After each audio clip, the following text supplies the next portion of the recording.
அந்த காலகட்டத்தில் நம்ம வானியலை ஆய்வு செய்தவர்கள் கணியர்கள்னு சொல்கிறாங்க பார்த்தீங்களா, அவங்க போய் அந்த மலை மேலே சின்ன குன்று மேலே உட்கார்ந்து அப்படியே வந்துக்கிட்டு சூரியன் மறையும் பொழுது அடிவானத்தில் தோன்றக்கூடிய முதல் நட்சத்திரம் எது அப்படின்னு பார்த்து இந்த வானத்தில் நடக்கக்கூடிய நிகழ்வுகளெல்லாம் தெரிஞ்சுக்கிறதுக்கு அந்த இடத்துல உட்கார்ந்து வானியல் நிகழ்வுகளை பார்ப்பதற்காக அமர்ந்து இடம்தான் அது. அப்போ படுப்பாங்க, படுத்துட்டே பார்ப்பாங்க, கொஞ்சம் ஓய்வு எடுக்கிற படுக்கணும். அவங்க அந்த மலை மேலே போயிடுவாங்க இல்லைங்களா, பொழப்பே அதாக தான் வந்தாங்க. இப்படித்தான் வானியல் அறிவு நிகழ்ந்தது, நடந்திருக்குது. அங்கெல்லாம் பார்த்தீங்கன்னு சொல்லிச்சுன்னா இந்த கணியர்கள் ஊரெல்லாம் அந்த மலையை சுற்றி இருக்கும். அப்போ இது ஒரு மனித குலம், ஒரு சமூகம் நம்ம சமூகத்தில் இருந்திருக்குது. இப்படி வளர்ந்து அவர்கள் வந்துக்கிட்டு இந்த நட்சத்திரம் தோண்டியாச்சு, இந்த 9 கோள்கள் இருக்குது பார்த்தீங்கன்னா, கோள்கள் இன்னைக்கு பூமியெல்லாம் கூட ஒரு கோள் வந்துருச்சு.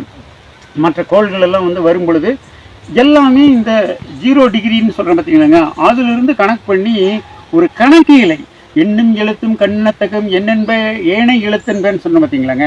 கணக்குங்கிறது அப்படி வடிவ கணிதம், ஜான்ட்ரி இதெல்லாமே அப்படி தான் டெவலப் ஆகிருக்குது.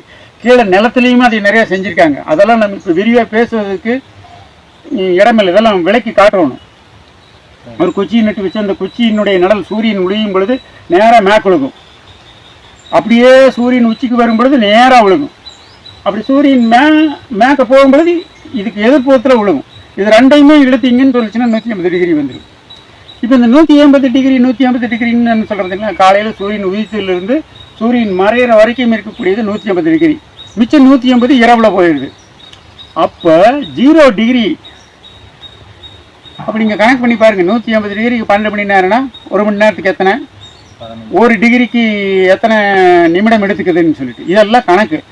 இந்த கணக்கை வைத்து அவங்க இந்த கோள்கள், ஒவ்வொரு கோளும் எங்கெங்கே இருக்குது, இது ஏன் அப்படின்னு கேட்டிங்கன்னு சொன்னீங்கன்னா, நம்ம விவசாயம் சார்ந்த நாடு. இவர்களுக்கு எப்போ மழை பெய்யும் இதெல்லாம் தேவை. அந்த இன்றைக்கெல்லாம் உங்களுக்கு கேலண்டர் வந்துருச்சு, அதனால் நீங்கள் எல்லாம் கேலண்டரில் பார்த்துக்கிறீங்க இல்லைங்களா, செல்லில் இன்றைக்கெல்லாம் செல்லில் பார்த்துக்கிறீங்க. அன்னைக்கு வாகனத்தில் தான் அப்போ அதுதான் கணியர்கள். இது நம்பிக்கை சார்ந்தது. இது சில நிகழ்வுகள் இதை சார்ந்து நடந்த பொழுது கடைசியில் என்ன பண்ணிட்டாங்கன்னா, மனிதனுடைய அறிவியல் கண்ணோட்டமும் மூட நம்பிக்கையும் ஒன்றி